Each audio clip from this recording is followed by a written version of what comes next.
Beyond fat loss. So I think myself and Marvin, we're quite surprised, to be honest, with the amount joining this session because I think a lot of the time people are very fixated on the immediate goal, right? Which is important to be, right? Fixated on maybe the biggest pain point you have at this moment, which I think for most people is around losing fat. And so the thought of not doing that and maybe doing something that takes away from that is quite scary. And so what we always try and do, and especially, when we start and we understand your goals, is to really understand like the journey, like what is the immediate thing you want to work on, but also what is the thing, how do you want your life to be? How do you want your lifestyle to be further down the line? Right? Because ultimately, we are not always going to be in a fat loss phase. And I think probably historically, in previous experiences, we always seem to be in fat loss phases because either we never reach the point we want to reach, or maybe we reach that point and then we go backwards because we lose that kind of that lifestyle, or something comes up, or maybe we move country, maybe we move job, maybe we've got a kid, whatever that might be, and so we lose that. And so what we really are trying to do here is to introduce you to a particular part or a particular phase of the journey, right? Of your overall fitness journey of achieving that active, healthy, balanced lifestyle. And so part of this is around reverse dieting and also the build. And so we're going to get into that. And I think we've got a few people on the call actually today who are experiencing this for themselves. And so the first thing I wanted to really mention here is fat loss is counter survival, right? Your body doesn't want to lose fat because that signals to the body that it's actually not getting enough food in. And that can be very stressful, both from a physical and a hormonal point of view, but also from a mental point of view. I'm sure, as you all have found, right? You get tired, you get hungry, lethargic, cravings maybe go through the roof, all of these sorts of things. And so fat loss is a controlled stress to the body. And so too much for too long is not a good thing. So the body will start to fight back. The body has these little tricks that it does, which gets us to either move less, maybe eat more through things like cravings, or sends various different hormones through the roof to sort of get us to find, search, and eat more food. So when I would have shared your journeys with you, you would see that we have phases, right? Maybe if you've got a lot of weight to lose, maybe we would have 6 months of a fat loss phase. Maybe we'd go into a diet break and then we'd go into a fat loss phase again. Maybe if you don't have that much weight to lose, maybe 5, 6 kilos or something, we would look at nailing a fat loss phase. And then we would look at going into like a reverse diet to get you into a build. So each person's journey is different in really the length of the phases, but all things really are sort of similar across everyone. So one thing we always mention really is as you get deeper into your journey, what once worked no longer does. And so when we're looking at that fat loss phase, there's various things obviously that your body does. It's the metabolic adaptation. So it's going to lower your metabolism slowly so that you're burning less calories at rest. There's the hormonal stress as well. So maybe for men, testosterone starts to drop. And so therefore you can think sort of lose muscle mass. Same things with like cortisol, right? If you're in a stressed fat loss phase, then cortisol can go through the roof, which means you're struggling with various things in your day. Fat loss can stall. There's also the psychological stress, right, of dieting. It's tough. It takes it out of you. You're tired. And there's also the diminished recovery. So once you are in this deeper fat loss phase, your body's ability to recover is much less because you're not getting enough food in, right? And so we always talk about nutrition being fuel and nourishment. And when you're in a calorie deficit, when you're in a fat loss phase, obviously the amount of fuel and nourishment you get is less. And so we can't forever be in this fat loss phase. So just a few things that I kind of mentioned there as you go through this phase: cravings, appetite increases, tiredness, fatigue, maybe your strength decreases, your performance, maybe you start losing muscle mass, there's a loss of motivation. And ultimately, I think there's a big frustration because the fat loss stalls. You know, we had a training not too long ago about plateaus, right? Fat loss plateaus. And this is really one of those areas that can overcome such plateaus. So I added this as well to give an insight into, a live example. And this is from a lady about a month ago. And as you can see down here, I kind of put it over here, right? This particular individual has some body fat to lose, right? 8 kilos of body fat, but they also don't have much muscle mass. And so they need to increase muscle mass. And as I'm sure we've said many a time, if you try and do both things at the same time, you're going to do both things badly. And so, whilst yes, there's always some beginner gains when it comes to building muscle and losing fat, that really is kind of over after about 1 or 2 months. So then after that, once you've kind of laid the foundations and got the habits and the behaviors in place, we need to focus on one thing. And then there'll be a time after that, a phase after that, whereby we focus on the other thing.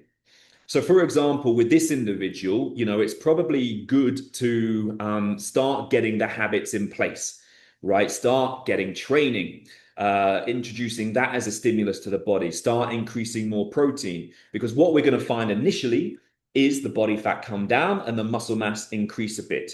And then it's about locking in to one phase. And that may be the building muscle phase, or it may be the losing body fat phase. And so every person is different in terms of what they want to focus on first. But I think from this, transformation, you getting to where you want to be, your ultimate goal, is often going to take quite a few different phases. It may be over a 6 month period. It may be over a 6 year period. I mean, sort of, Marvin, you've probably been training quite significantly now. For me, it's been what, like 18 years? And I remember in my early years, you would be going from like a bulk to fat loss, bulk to fat loss, bulk to fat loss. And, it's sort of after every phase, you're a little bit better than you were before. And then you increase and increase, and that's over the years. And so what I want you to think about here is transformation. It's not just one sort of 3 month block, right? It's not one, training block. It's not one period. It's not a time before summer where you want to lose some weight.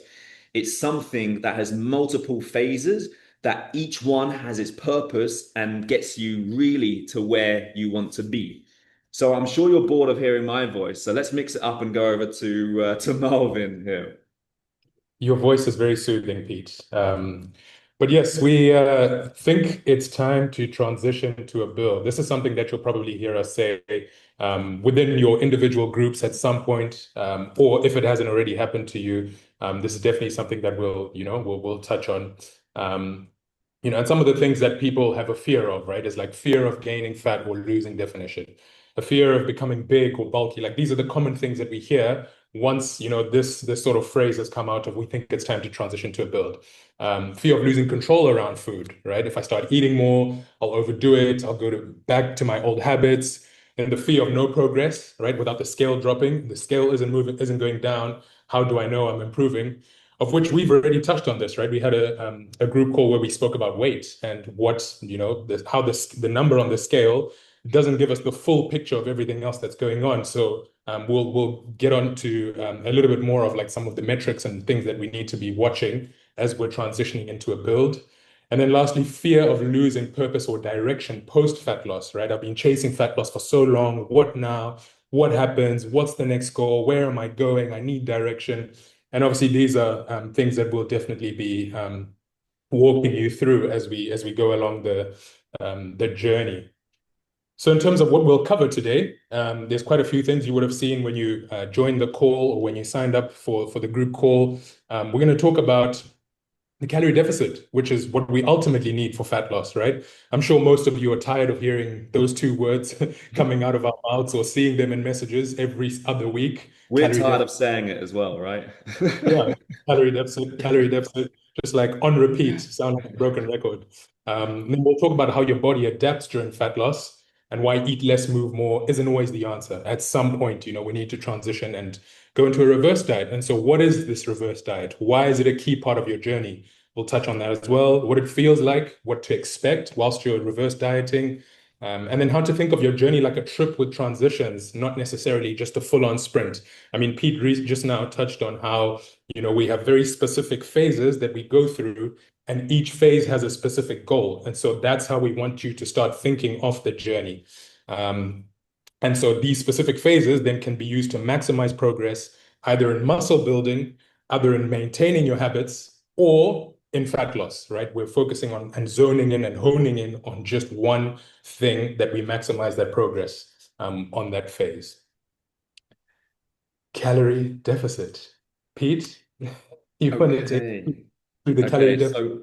So I think people cast their mind back to one of the earliest presentations here around sort of fat loss made simple.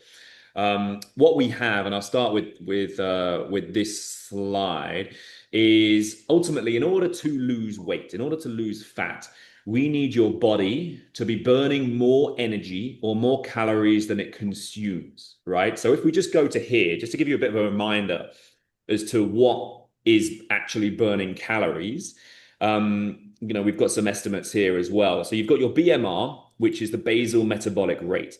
So if you stay in bed watching Netflix all day, your body is going to burn a certain amount just to keep alive, right? We then also have the thermic effect of food. So when you eat food, your body breaks it down, and to do so, it expends some calories, right? That is why things like proteins are really good because your body expends more calories to burn it, to break it down. NEAT, so non-exercise activity thermogenesis. So put simply, this is basically anything non-exercise. So this is why we focus on the steps, right? We focus on you moving more during your day because we have a huge potential to increase this number in comparison to just training or exercise. Exercise in the grand scheme of things across the course of the day doesn't really contribute much in terms of calories burned. And so this is why a lot of the time, when we are sort of, we kind of steer people away from thinking about exercise as calorie burn because, we're not doing it for the calorie burn. We're doing it for many other things. And so we need your body to burn more energy than it consumes. So if this is the line of calories coming in, the food, the drink, everything that you have, we need this to be more than that. So we increase your movement, maybe your training, increasing muscle mass is going to help create this deficit. So even the best workouts and the healthy eating won't lead to fat loss unless you are in that calorie deficit consistently. And so where we're at here is, calorie deficit, what we just spoke about. The calorie surplus, so eating more calories than you're burning, means you're going to gain weight. And so this is, great from a muscle building point of view. However, obviously, if you're not training, if you're eating too much, then this is going to contribute to the fat gain. Calorie maintenance is where you basically are eating as much as you are burning. And I don't really want you to get hung up on the idea of calories, right? Because especially here, they're near on impossible to calculate unless you are measuring and weighing everything that you are eating. And even then, there's always going to be a plus or minus. So we come on in a bit just around how to manage things with hand portions, right? So we need an element of control. And so we'll move on to that in a bit of a moment. So again, just to summarize, the best ways to create a calorie deficit: quality and mindful nutrition, an active daily lifestyle. Strength training is important because it really helps you retain muscle and build muscle. And, always, as the saying goes, you can't outtrain a bad diet. So I hope that little mini recap is useful. to understand like what brings about fat loss. And so, as I mentioned at the beginning, you can't be in this fat loss stage forever, right? Nor do we want to be. It's very draining, very tiring. We get moody. Recovery becomes an issue. We're permanently stressed, and it's just not a fun place to be. So, again, I'll pass over to Marvin here around, what people think versus what actually happens in these fat loss phases. Yeah, a quick one on the not using exercise as a way to burn more calories. Here's a funny little thing. So, and we've said this a couple of times with people individually, but how many times do you kind of look at your watch and see how many calories you've burnt, and it says like, oh, I burned 500 calories, or I burned 800. And just think of how these watches are essentially made to be, they're useful, right, for tracking steps and all these things, but they're made to be gamified. It's meant to be a game. That's why you have the rings and the circles and complete this and complete that. And ultimately, it's a net positive, right? Because it gets more people moving. But the room for error is anywhere from the margin for error is anywhere from like, what's it, 20 to 90%, Pete? What was the study that was like that? So, moral of the story, don't rely on your watch to tell you you've burned how many calories during your workouts. Rely on your steps and your nutrition for the calorie deficit. All right. So on to generally, what most people think, right, when they start their journey and what's actually happening. People think that rapid weight loss happens from the start, from week one.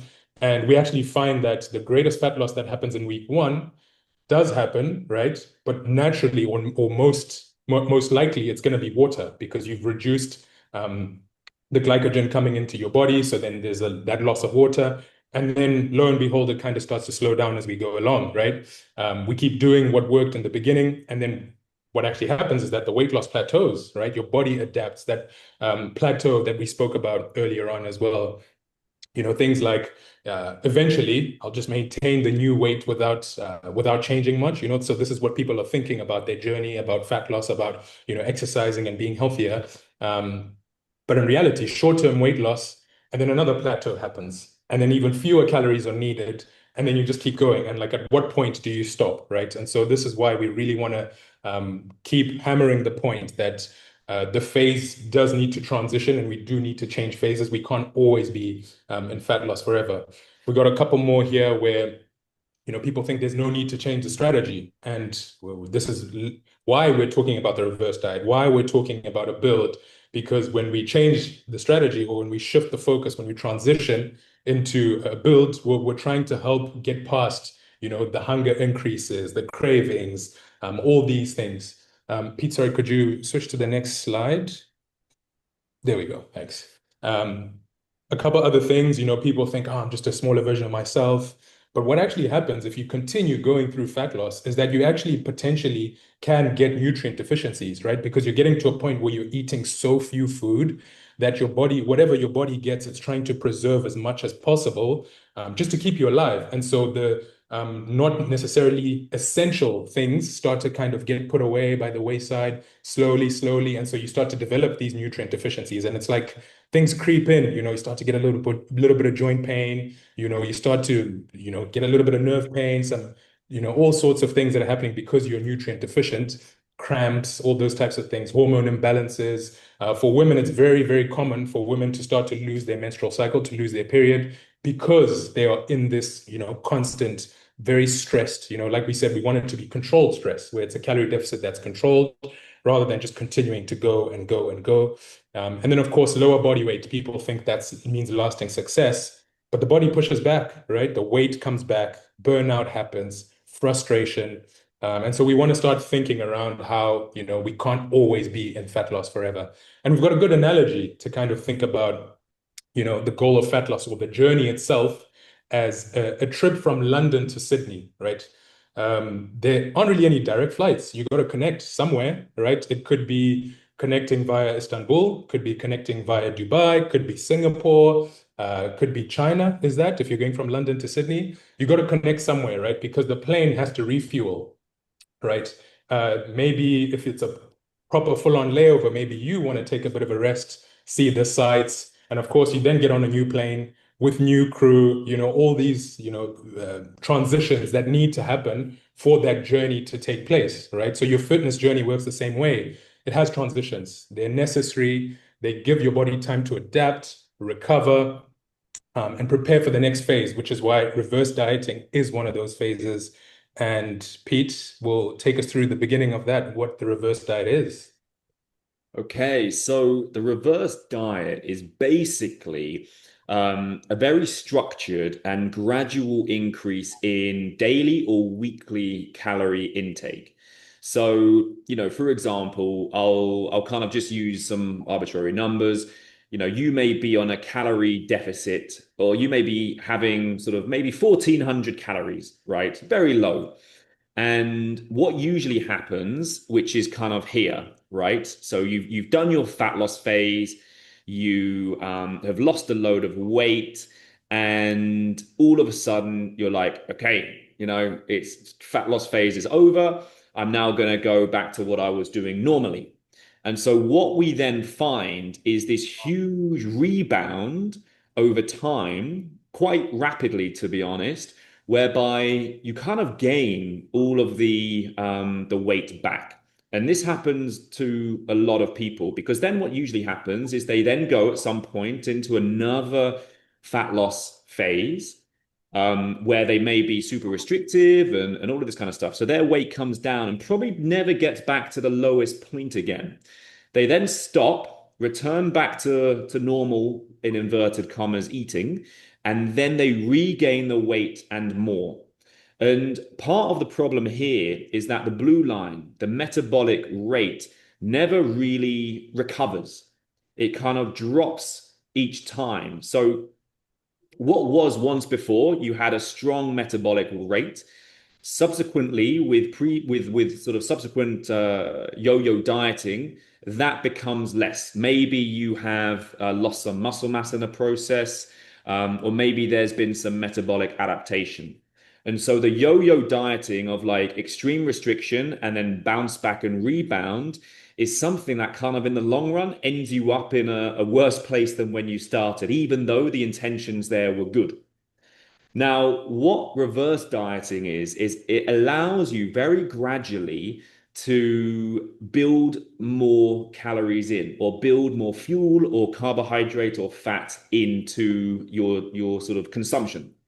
So you may go on that same journey of losing that same amount of weight. And then by gradually adding calorie intake, as is the sort of the dotted line here, by gradually doing that over time, your body responds much better and it transitions much more smoothly out of this fat loss phase. And you gain weight in a much more controlled way.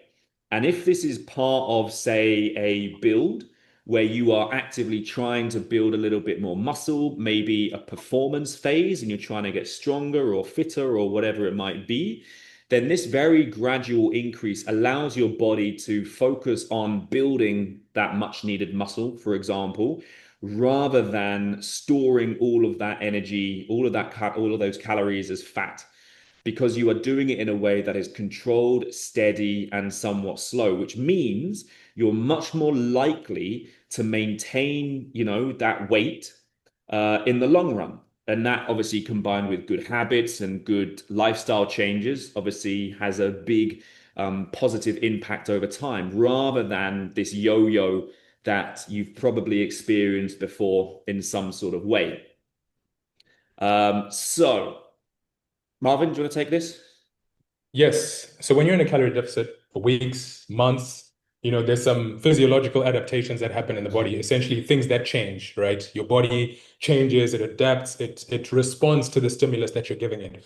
We spoke last call about the stimulus that you give your body when you train hard. You're giving the stimulus to either grow new muscle, grow new tissue, or you're giving it the stimulus to get stronger, get preserve muscle if you're like in a calorie deficit, for example. Whereas now, we're talking about things where what happens to your body when you've been in a calorie deficit for a long time. So your metabolic rate decreases, right, as your body becomes more efficient with less energy, a process known as adaptive thermogenesis. So, if I'm sure you've noticed that Pete and I, when we talk, we kind of use our hands, right? We're very gesture driven. And so things like that actually decrease as well, right? When you've been in this calorie deficit for a very long time, that's some of the things that happen, like the needs that we spoke about, of course, things like steps and whatnot. But needs is also things that you do physically that you do kind of unknowingly, tapping your fingers or like clicking your thumbs or using your hands when you talk, pacing up and down, like those things kind of start to go away. And then, of course, adaptive thermogenesis, where things like leptin, so the hormone that's responsible for telling you that you're full, drops significantly, right? Which makes it harder for you to feel full. It just your stomach feels like a like a bottomless pit. Then we have ghrelin, which is the opposite one, the hormone that tells you that you're hungry, that increases significantly. I mean, think of the time where maybe you had a really poor night's sleep and how it feels like the cravings just went through the roof. It's exactly the same feeling because that ghrelin has spiked up and gone up. NEAT, I've already touched on this, your decreases, you're burning fewer calories, just living life. You're doing less of this, the hand gestures. You probably don't have as much motivation to go out and do your steps and walk and things like that. The thyroid hormones, which is very, very important, T3 and T4 drop, which reduces your metabolic heat production and energy expenditure. So basically, your body on its own just stops like producing as much or using as much energy as it typically would. So a reverse diet then helps your body to reverse these changes without overshooting into unwanted fat gain. So like the graph we saw, much more gradual, steady increases where it's most of that increase is going towards muscle and not fat, where you gain that metabolic capacity back, you're growing fuel in the tank, right? You have much more reserves. And so you can maintain your progress, feel better, set yourself up for the next fat loss phase with some success coming in there. So where does it come from? This is popularized by bodybuilders. Pete, you talked about the like build, bulk cut, bulk cut. Yes, You remember doing that quite a lot. Did you ever go through a of reverse diet at some course. point? Fueled by teenage insecurity, which still follows me around to this day for some reason. But anyway, so bodybuilding, I know there's no one in this group or this call here. We have no clients who are interested in bodybuilding at all. And we're not trying to push you there or anything like that. Bodybuilding is like it stresses the point quite well. And that's why we kind of use it as a comparison. And so really with bodybuilding, they like bodybuilders have generally been able to push their body to the absolute extremes. So a lot of what us, general population, normal people, a lot of what they hear is kind of information trickled down from bodybuilders. And that is why calorie counting, carb cycling, creatine, for example, are all things that come to the masses, right? And so this is another one of those things whereby athletes would diet hard. They would get shredded. You would be able to see every, vein, blood vessel in their body, for example, here, right? And then after they step on stage and, it's been a week or so, they rapidly regain fat. They rapidly regain fat. They put on a load of weight, even going above what they started at, and they're physically, mentally wrecked, stressed, and in a terrible place considering, the position that they were in. So this example here is a guy who 5 days after his bodybuilding show put on 60 pounds. I'm not sure what that is in 25 kilos. kilos? Yeah, about 25 kilos. Yeah, which is crazy, right? Obviously, this guy is very, very big. So percentage-wise, it's not as much as you would think, but still, it's an incredible amount of mass, which is kind of comes back onto the body. And so, what has been sort of found and popularized by a guy called Dr. Lane Norton is this reverse dieting. So he began this very gradual increase of calories post diet or post show to avoid the rebound. And so if we're thinking about that once again, this is effectively what's happened, right? Someone's gone all the way down until they're in their peak shape. They eat a ton straight away, and their weight goes up to higher than it was before. Whereas if, for example, it was a gradual decrease and then a very gradual increase over time, you're not shocking the body to basically take on all of that glycogen, refill those fat cells, and put on, a lot of weight, which will be visible onto the scale. So this is something that definitely requires patience, right? When you're happy with where you're at, you think, okay, straight back to normal. And of course, we've probably been guilty of that at times as well. So this has been something that requires patience. It requires you to sort of think about, gradually implementing things with time. And it requires a little bit more thought and effort and consideration, which often is why it gets skipped, right? Because you've just gone so hard into your diet, you've achieved your weight, and you're now like, what? I need to like sort of go back the other way slowly. I just want to get back to normal as soon as possible. But it's that patience that keeps you being able to sustain it for a long period of time. So if you skip it, there's a large calorie increase. This relates to or equals the rapid fat gain. Your body isn't in a position to handle more food at that time. There's the emotional frustration cycle of dieting. And so if you stop this fat loss phase immediately, go back to your old habits, you shoot up. Weight spikes, hunger spikes, energy crashes, you binge. Fat loss, I think, is quite a good example of, budgeting aggressively to save money, right? So if you're budgeting, you're being cautious of your spending, you're being very wise in that kind of front. Reverse dieting is like learning to spend wisely again. So if you save a load of money and then go back to your previous spending habits, all your money is going to be gone very quickly. So being able to implement those lessons you've learned, you're changing how you spend things, you're kind of taking a more cautious approach to it, allows you to not end up in debt again. So it's a similar kind of analogy there. So let's get tactical and taking it back to the first example we had of the InBody in one of the opening slides. This is an example that we would look at doing for this client, right? So same client, they need to lose 8 kilos of body fat and, 2 to 3 kilos gained of muscle. And so we're not going to try and do everything at once. If this was going to be a 12-month journey, for example, quarter one, the first 3 to 4 months would be around getting the good habits in place, focusing on building some muscle, losing some fat. What we would then probably do at that point is reverse diet them out of that calorie deficit and into a build, right? Because they have a fair bit of muscle mass to gain. And what happens when you increase your muscle mass, your body fat percentage goes down pretty drastically. So if you are very low on muscle mass and your InBody gives you that idea in terms of where you are in the scale, what you will need to or one of the best ways to decrease that body fat is to increase the muscle mass. And so that is where a reverse diet into a build can be a good, sensible position.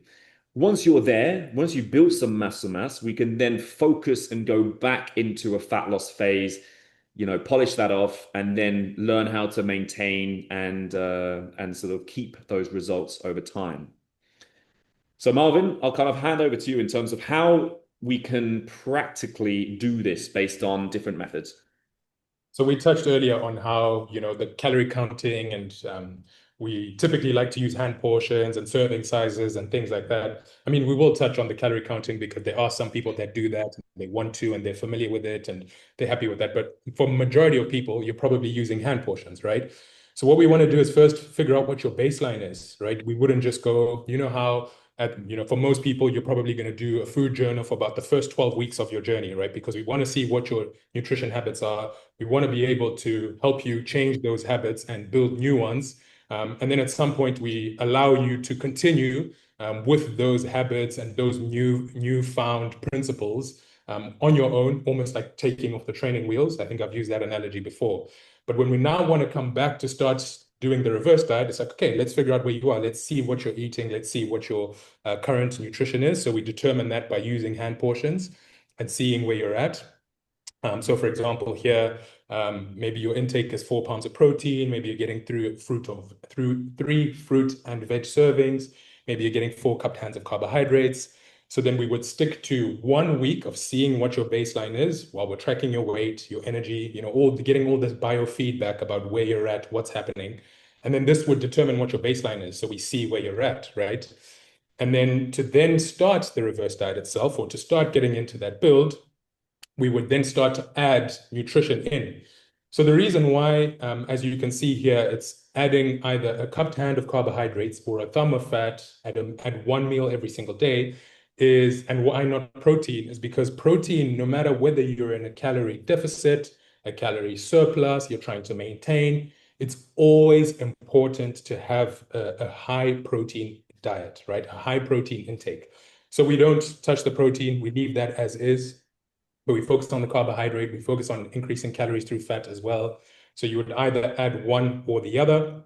And you know that we have that guide, the What Should I Eat guide, that has the eat more, eat some, eat less, right? Everyone knows that. And so you would take from the eat more, ideally, right? Because that's where you get quality nutrients. Going into a reverse diet doesn't mean you have license to eat burgers and fries and pizzas and ice cream and all that. Of course, you're still allowed to have that. You've got your allocated free meals and so on and so forth. But we still want to get quality nutrients. We still want to make sure that we're getting our sources of food from whole nutrient-dense foods. So that would be week one. Week two, we kind of reassess. Again, we're monitoring biofeedback, monitoring weight, energy, performance, all these types of things, and see what's happening. If your weight is increasing at the rate that we expect, we kind of keep going. If it's not, or if it's stable, and if you're still hungry, we also keep going. But if it's going up much quicker, then we stay where we are and then kind of reassess after another week. Week three would be a similar format. And then week four, we start to maintain or adjust based on what's happening. So it really is a lot of adjusting. There is this formula that we like to use, but a lot of it is getting feedback from you based on what's happening, what you're feeling, and monitoring all these things, right? The goal eventually is to be able to build your total calories up by, anywhere from 15 to 20% over the course of that period. And then if you're tracking calories and macros, same thing. We would determine what your baseline is, right? We would have stopped kind of tracking. We bring back the tracking, see where you are, what's your baseline, maintain that for a week, tracking the same things, weight, energy, hunger, gym performance, all that sort of stuff. And then we get tactical, right? Week one starts with adding some calories in, similar to what we did with the hand portions. You are adding either carbohydrates or you're adding fats, based on, what you prefer. We're keeping the protein exactly the same. And just a quick note, a lot of people also think that, oh, I need to start changing the way I eat. I need to start doing this, start doing that. It's very simple. You literally just increase carbohydrates that you normally would eat. Fat, maybe you add an extra bit of olive oil as a dressing on your food or when you're cooking. So it's very simple. It's just very, very gradual increases, right? Compared to that bodybuilder that probably went from eating next to nothing, boiled chicken and broccoli, to now eating McDonald's and all the pizzas and everything, just inhaling everything, right? So we want to make sure that we're still maintaining our habits, our principles, whole food nutrition first.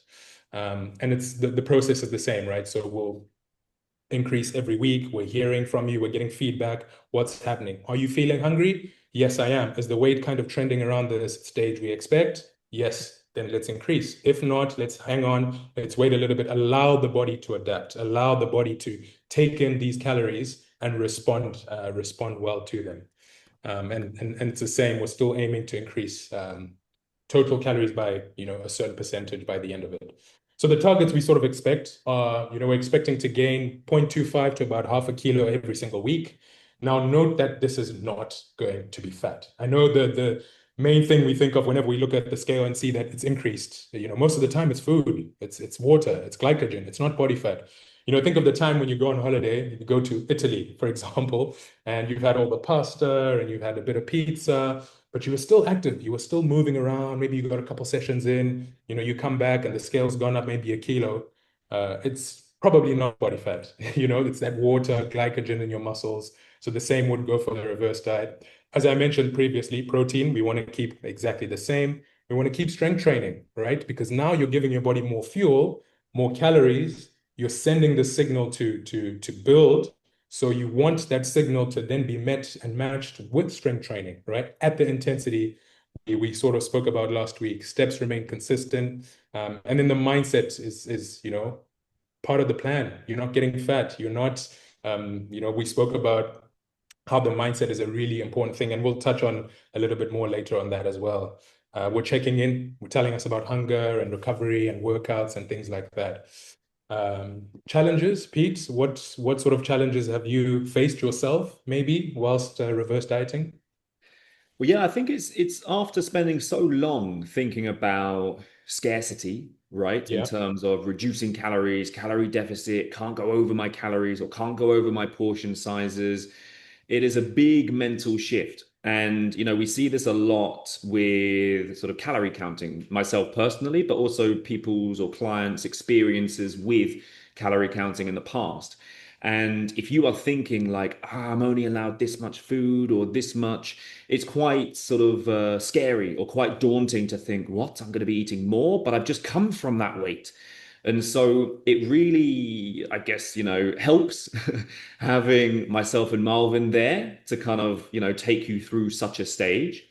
And also, it's about thinking more long term, big picture for this journey of yours, right? Because I'm sure each and every one of you would prefer to not be in a fat loss phase. You would prefer to be maintaining your weight at a healthy body fat percentage and sort of feeling great in sort of how you look and how you feel. So, in order to do that, we really need to, like, this is a pivotal part of the journey. And I think people who shy away from this and who don't embrace this at the right time are doing themselves a disservice in the long run, I would say. Marvin, would you agree there? 100%, 100%. And I think, you say that, and it's quite normal as well, right? To kind of feel like this, like what's going on, because you've been in this, like you come into it thinking my goal is to lose body fat, and now my coaches are telling me I need to reverse that. Like what? I go, what does this mean, right? And so there's a massive psychological shift that needs to happen. And so it's really important to be, communicating with us so we can be holding your hand as you go through the process. Yeah, and I think if you're, personally speaking, like if I'm, say, 90 kilos, right? And compared to, say, 100 kilos, and I have gone through a fat loss phase and have gotten down to, say, from 100 to 90. If I then start creeping up gradually with time, the weight, alongside my training and eating style, is going to be coming through muscle mass, right? And so maybe I would get bigger arms, a bigger chest, bigger back, the shape in the right places. Whereas And for before, when I was maybe 95 kilos, I had a lot of like fat around my midsection, right? And so the same is true for you, right? If you want to build your glutes or maybe your back, as you come down in weight, you're losing the weight from the fatty areas, right? The bits which are your fat stores. As you start gradually increasing your weight, the weight is going to be being put on in different places. So, again, what we see is even if someone's like 65 kilos before they lost weight and now they've regained up to like 64, 65, their shape is totally different and their body fat percentage is totally different. So that is the reason why, we need to be focused on fat loss phase and then not just or detach again from the emotional meaning of the scale. And unless you want to be, have your mood and your emotions dictated to by the number on the scale for the rest of your life, this is one of those times where you go through something that is probably going to be quite uncomfortable in terms of, challenging your beliefs and challenging, you to look at the scale in a different way and build your understanding and focus more on maybe performance versus fat, all of these different things. There's gonna be some friction. There's gonna be some sort of difficult conversations to have and, things to face.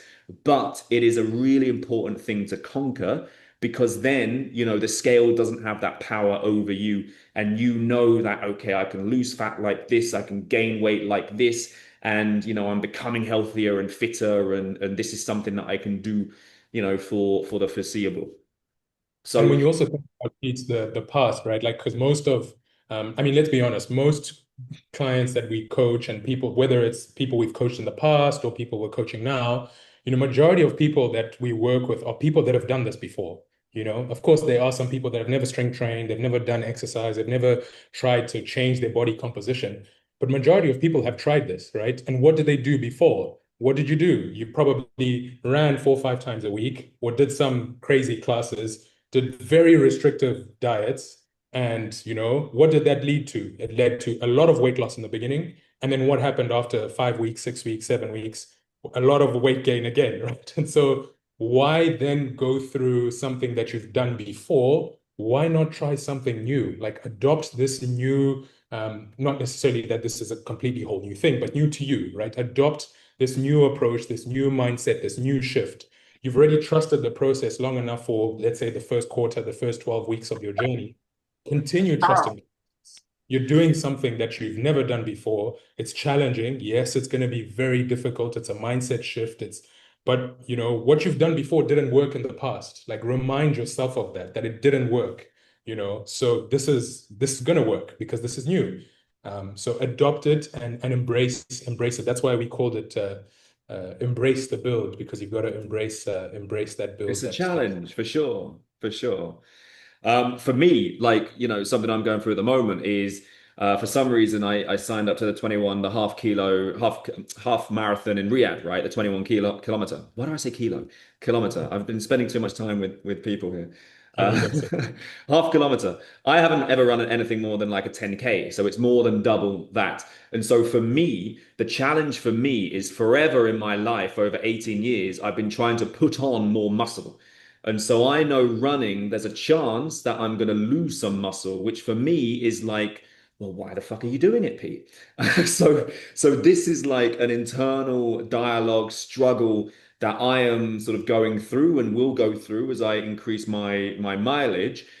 But it's also an opportunity for me to challenge those beliefs and also see, if I can maintain my muscle mass whilst building my engine and my cardiovascular and being able to complete this race, right? And so if I was to sit back and be like, that's not for me, then that's an experience that I have missed out on. It's a journey that I haven't been able to make personal to myself and build my experience of, so that I can obviously have these sorts of conversations with others. So it's something to sort of bear in mind there too. Yeah. The discomfort we feel is always a opportunity for growth, even though it may feel like a terrible thing and you're challenging your demons and all that kind of stuff. So, what to expect physiologically from the reverse diet? So, Marvin mentioned it a moment ago.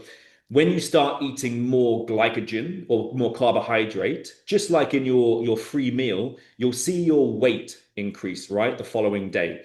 And that is because your muscles are sucking in the carbohydrate in glycogen form. And along with that comes water. And so our muscles look a bit fuller. And that is where that initial weight gain comes from, the carbohydrate coming in. The metabolism begins to rebound, the basal metabolic rate and calorie expenditure gradually rise again. And you're essentially signaling to your body saying, we're not starving anymore. It's okay to ramp up the engines again. Muscle growth and recovery. So because more calories are coming in, I swear to you, your training sessions, if you felt tired and lethargic before, you're going to have a newfound energy and performance within your sessions. So it's also a really good time to maybe turn the lens to something more performance focused, right? We're looking at building your strength. We're getting you to enjoy your sessions because you're seeing improvements rather than maybe going through the motions and just getting it done because you have no energy because you're in that calorie deficit. You're going to have better muscle, healthier, higher resting metabolism, easier. This makes it easier for future fat loss. If you have higher muscle mass, you've got a higher resting metabolism, then in the future, when you go back into a fat loss phase, you are going to find it easier. You're going to start on higher calories and probably versus the time when you stopped, and you're going to be losing more weight. And then hormones neutralize or normalize. So, thyroid hormones, sex hormones, things like testosterone for men, satiety hormones, all of these things go back to their normal level because your body isn't stressed. Your body isn't just surviving, right? It's in a place of abundance now that you're getting more fuel in. So your immune system is going to sort of improve. Your quality of your skin, your nails, your hair, all of these sorts of things are going to improve. Whereas maybe they have diminished a little bit when you are in that fat loss phase because of all that extra stress you're putting your body through. And so, what to expect mentally? 1 second. I think my screen's just there we go. Uh, Marvin, do you want to touch on these again? Yeah. So, we've spoken about how this is a challenging thing. And the physiological benefits we've just highlighted, right? How good would it feel to be eating more food, to be able to actually train harder, performance feel great, all these things, your hormones kind of normalizing again. That honestly sounds like a good deal to me. But then with that comes the challenging part of the mental aspect of it, right? The slight scale increases that are normal. As we've said before, right, you're not gaining fat. You're restoring glycogen, water in your muscles. You're giving, like Pete said, your body's sucking in the glycogen, right? And so that sucked in glycogen is going to be readily available for you to have energy when you train, when you're strength training. So it's really, really important to just keep that in mind, that it's not body fat that you're putting on. There's anxiety or fear around losing progress. But as we touched on, right, we've been working on this understanding of that this is a phase, this is a transition into the next phase. It's part of the entire journey. This is the stopover after London. Now you're in Istanbul. You're stopping over, having your layover before you head on out on your flight to Sydney. Right. This is not. I'm not going back to London. I'm not getting on the next flight back to London. I'm continuing the journey, and so I need to get onto the next plane to be able to get to the other side of things. So reframe it and think of it as a continuation of progress, right? It's how you lock in the results you work really hard for, rather than thinking that you're going to lose them.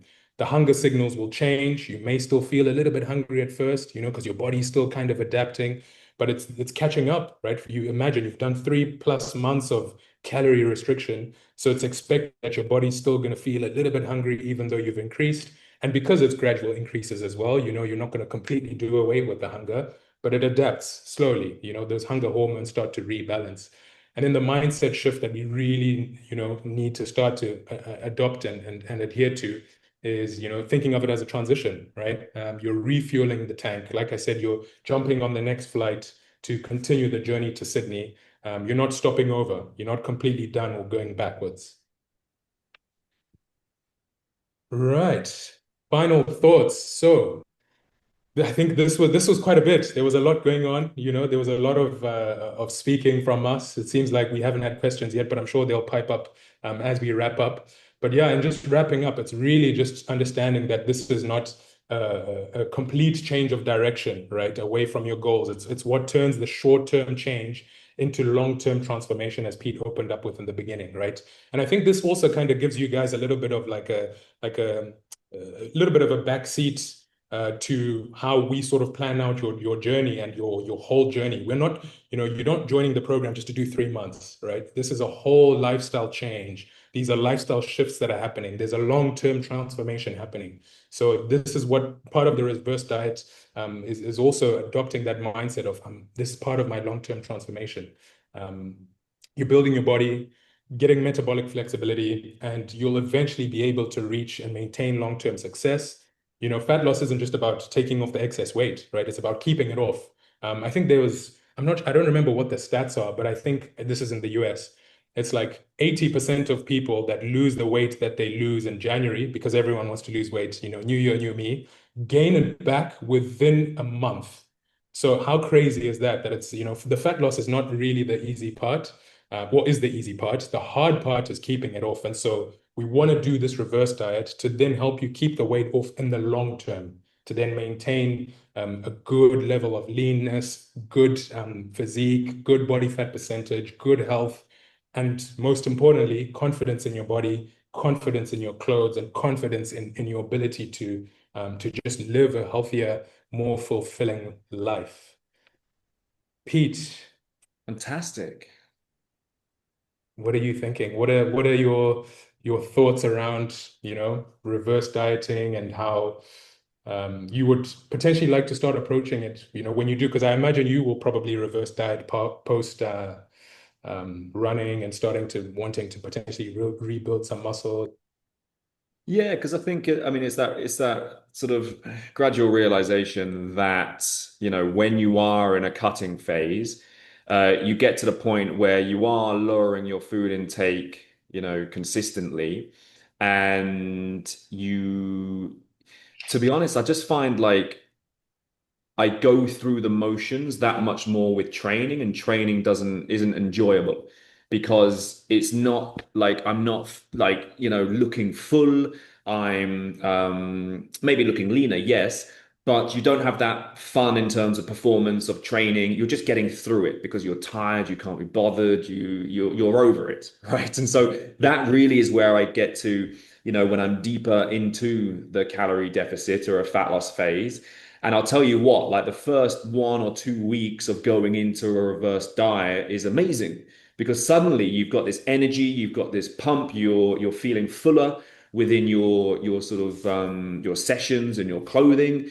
And it is that sort of patience that is required to, do the fat loss phase well and give it its sort of or get the most out of it and be single-minded in knowing that this is going to be something I'm going to do for 2, 3 months. And then you can transition out knowing that you've given it your all, but then knowing you've got a plan to come back to whatever normal is and sustain that. So, I think for me, it's sort of it's different. If anyone's got any questions, please obviously pipe up in the chat.